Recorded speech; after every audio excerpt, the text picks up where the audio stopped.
ಬೆಳಗಾವಿ ನಿರ್ಮಿತ ಕೇಂದ್ರದ ಯೋಜನಾಧಿಕಾರಿಯ ಪೇಜ್‌ಗಳ ಮೇಲೆ ಲೋಕಾಯುಕ್ತ ರೇಡ್.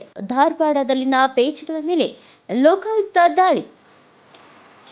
ಧಾರವಾಡದಲ್ಲಿ ಬೆಳಗಾವಿ ನಿರ್ಮಿತ ಕೇಂದ್ರದ ಯೋಜನಾಧಿಕಾರಿ ನಡೆಸುತ್ತಿರುವ ಪೇಜ್‌ಗಳ ಮೇಲೆ ಬೆಳ್ಳಂಬೆಳಗ್ಗೆ ಲೋಕಾಯುಕ್ತ ಅಧಿಕಾರಿಗಳು ದಾಳಿ ನಡೆಸಿದ್ದಾರೆ.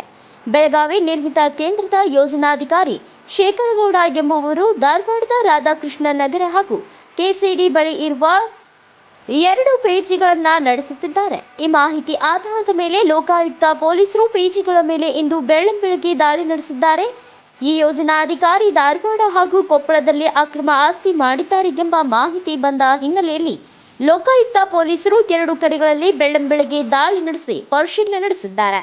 ಅಳ್ನಾವರ ರಸ್ತೆಯಲ್ಲಿರುವ ವರನಾಗಲಾವೆ ಬಳಿ 6 ಎಕರೆ ಜಮೀನು ಹೊಂದಿರುವ ಶೇಖರಗೌಡ ಅಲ್ಲಿ ಫಾರ್ಮ್ ಹೌಸ್ ಕೂಡ ನಿರ್ಮಿಸಿದ್ದಾರೆ ಎಂದು ತಿಳಿದು ಬಂದಿದ್ದು, ಸದ್ಯ ಪೇಜ್‌ಗಳ ಮೇಲೆ ದಾಳಿ ನಡೆಸಿರುವ ಲೋಕಾಯುಕ್ತ ಟೀಮ್ ದಾಖಲೆಗಳ ಪರಿಶೀಲನೆ ಮಾಡುತ್ತಿದ್ದಾರೆ.